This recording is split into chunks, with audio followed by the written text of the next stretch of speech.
What is this?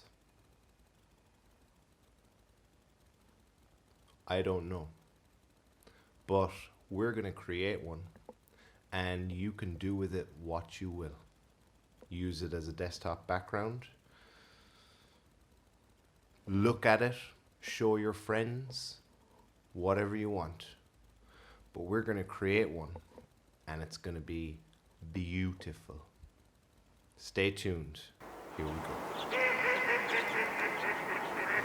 Okay, so first thing we're going to do is create a cube. And I'm just going to zoom out a little bit.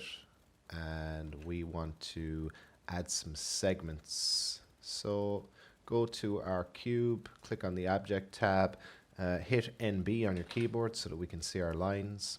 And we're going to increase the segments on each of the axes by 2. Okay.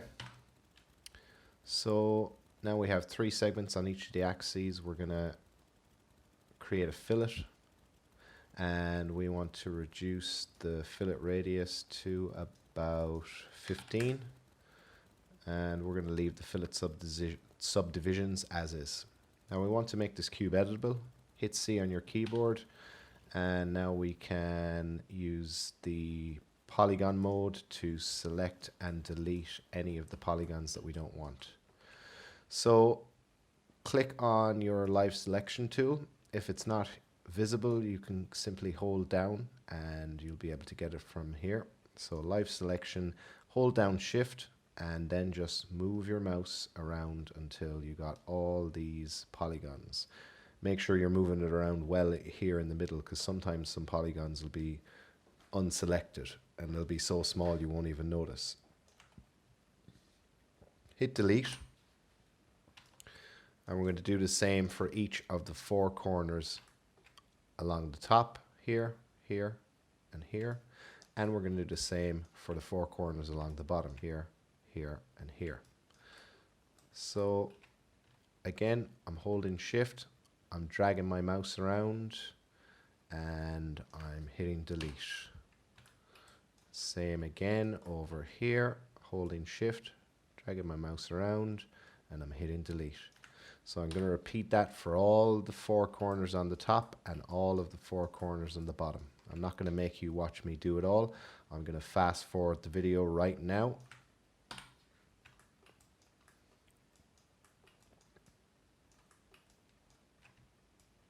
Okay, cool. So it's all our corner polygons deleted. Now what we want to do is extrude our polygons to add a bit of thickness to our geometry. So with our cube selected, you can hit D on your keyboard to open the extrude tool. We're going to create caps, tick the create caps box, and then we want to select all the polygons. So with polygon mode selected, simply press Ctrl A to select all the polygons. Then you can hover over any of the polygons and you can click and drag to create the extrude. So I'm going to go for about this level of thickness. Okay, and that's looking pretty good. Next, we want to create another cube. So click on the cube button there and click on scale. Bring the scale right down to about there. And we want to click the fillet tick box here again, so we can round the edges of that cube, and we're going to bring up the fillet radius to about 36.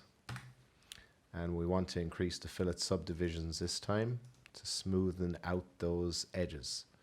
Cool. Okay. I'm going to make this just a little bit bigger, so select our cube, make sure our scale tool is selected, and then just click and drag. Okay, that's looking pretty good. So next we want to create a floor. So to do that, I'm just going to select a cylinder. I'm going to bring that down on the y-axis, and I'm going to increase the radius. So select your cylinder and bring the radius up to about 1500. Okay, Now I want to get rid of my grid because it's kind of in the way. So click on filter here and go down to grid and just tick that off. And we want to bring our cylinder right up to the base of our object. So to get a better view, middle mouse click anywhere in the viewport and bring your mouse down to front. Middle mouse click again to open that up. Zoom in and bring that up along the y-axis so it's right at the bottom of our object, like that. Perfect. Middle mouse click again, bring your mouse up to our viewport, and middle mouse click to open that up. Okay, cool. So I want to make the cylinder just a little bit bigger. Should have done that before I brought it to meet the bottom of the object, but Captain Hindsight. I'll bring that up again. Cool. Okay. Oh, what have I done? Okay, so I'm in the wrong view. I want to look at the front view, so I'm going to zoom out and bring my cylinder down until it meets the bottom of my object. Okay, brilliant. Okay, so I want to increase the rotation segments of my cylinder. So click on my cylinder and I'm going to bring the rotation segments up to about 100. I might not need that many. It depends on whether or not I'm going to be able to see the outer edge of this cylinder come render time. If not, I can bring that down to reduce render time. But if I can see it, I don't want to see any jagged edges like this. So I'll leave it at 50 for now. And because it's looking like I'm not going to be seeing the edge of that, so that should be okay. So next we want to create a camera. And we want to make this camera active by clicking on this box.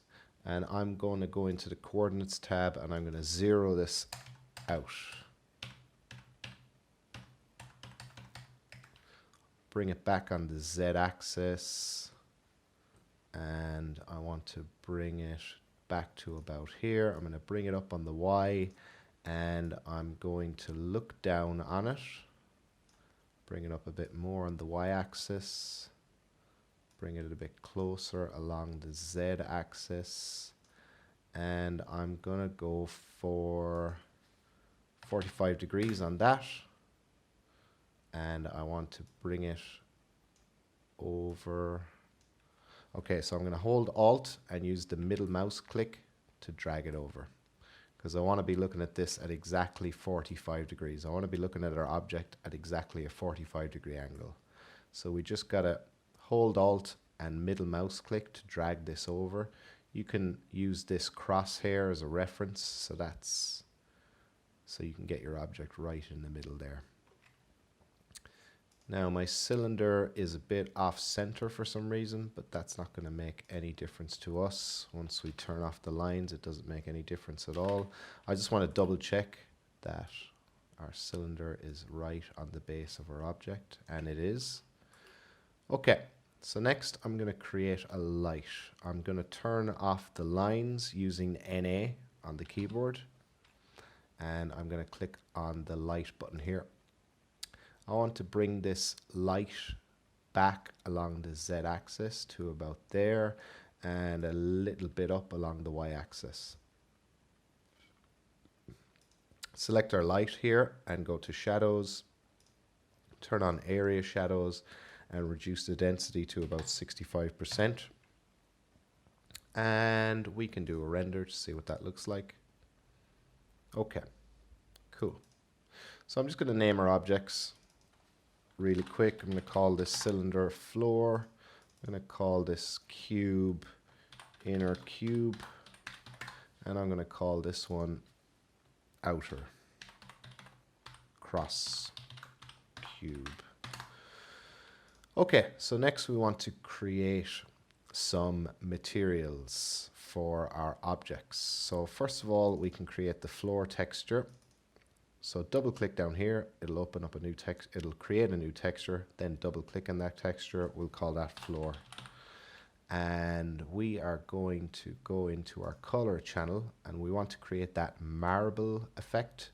So on texture, click on the arrow, go down to surfaces and select marble. And that's looking good as it is. Maybe we could bring we'll leave it as it is, because turbulence, I was going to bring it up a bit, but it's as high as it can go at 100%.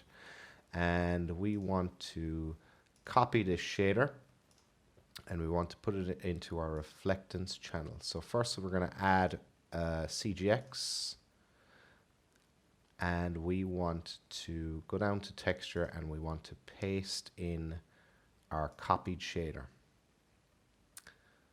And we want to bring the brightness down also, because we don't want it to be too reflective. Now, the shader we just pasted is basically going to tell the reflection to only reflect the white areas, only to have specular highlights on the white areas and not the dark. And right now, there's only white and gray.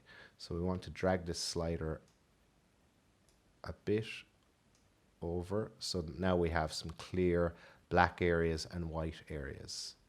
So now we're only going to see specular highlights on the white areas, but not on the black.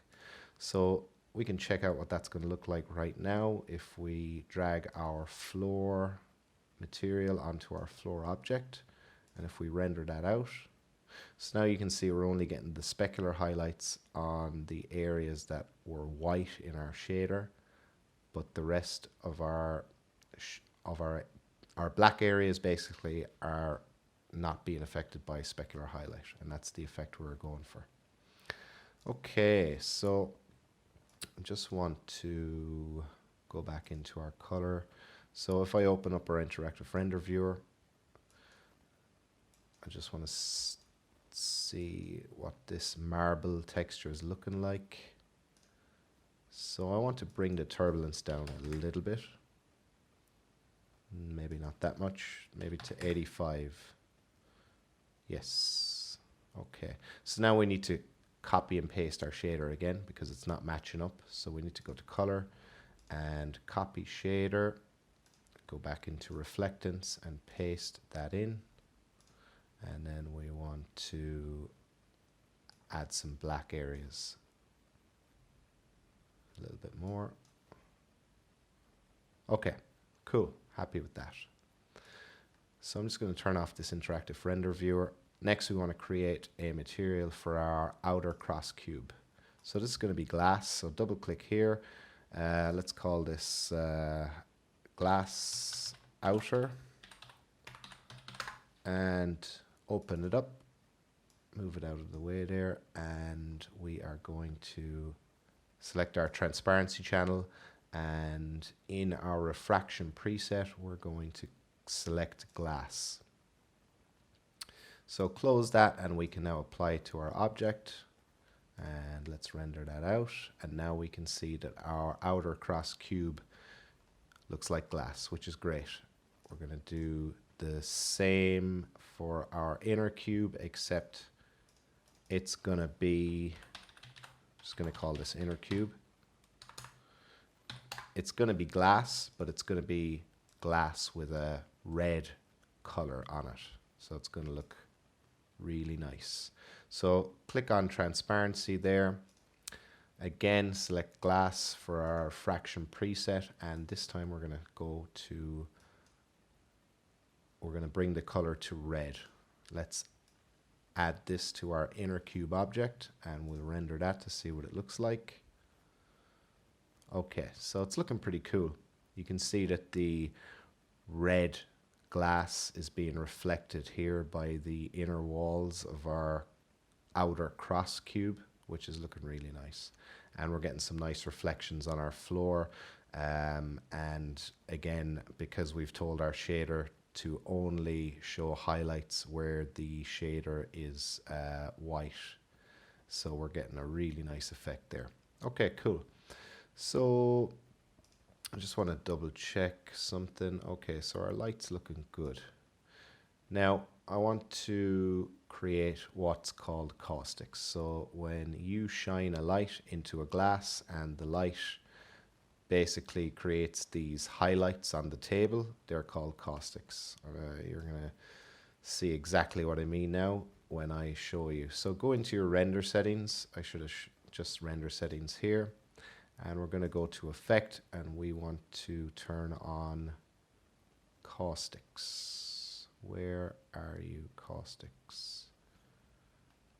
There we are. Okay, cool. So that's turned on. Now in our light, we want to go to the caustics tab and we want to turn on surface caustics. And we're going to bring this to about 500, which is pretty low. You're not going to get the greatest results just at that, but just so you can see the kind of thing I'm talking about. So the light is shining through our glass and it's giving us this caustic effect. And this isn't what I'm looking for at all. So let's turn that up. Let's turn up the number of photons to about 5,000. We'll go for 50,000 on that and we'll hit render. It'll just take a little bit longer. Okay, so as you can see, we're getting some cool cost effects on our red cube here. I want to bring the light back just a little bit. And I'm going to increase the energy to 300%. I'm going to render this again.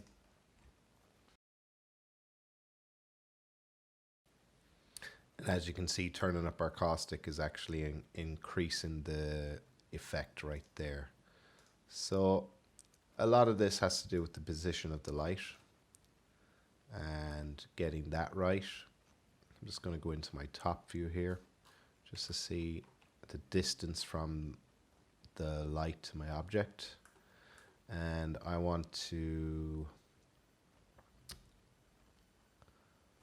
bring this up to about 90,000. And I'm going to click render there again. Okay, so now you can see these, you can really start to see these lines that are being created by the caustics. It's looking really cool. We're getting some cool kind of specky effect on our red cube also. You can see that the edges of our glass is jagged, so to fix that, go into render settings, go to anti-aliasing, and we're going to turn this up to best, and we're going to go 4x4 on that. I'm going to go to output in the render settings. That's fine. I don't want to save it, but I do want to render it to picture viewer. So to do that, just click here, and then this is going to render out to picture viewer.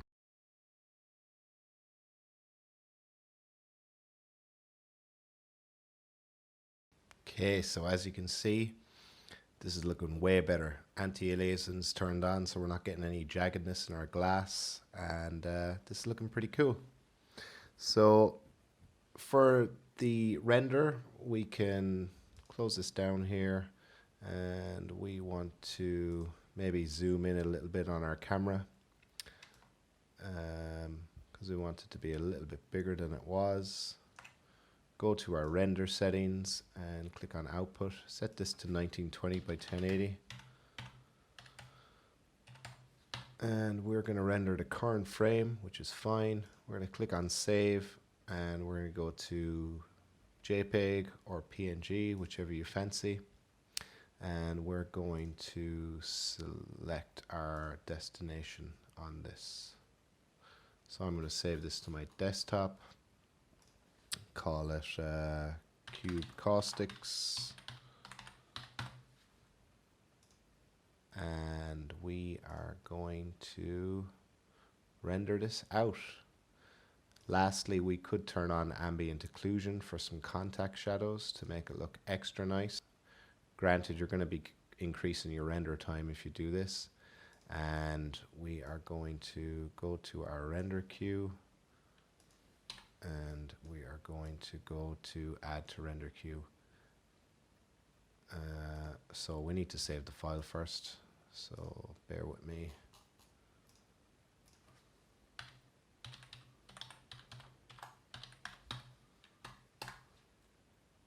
Now we can add that to our render queue and just hit play. That's going to render away. Once it's finished, you'll end up with a pretty cool image. I've actually put it as my desktop background because I loved it so much. Thanks for watching, guys. See you in the next video.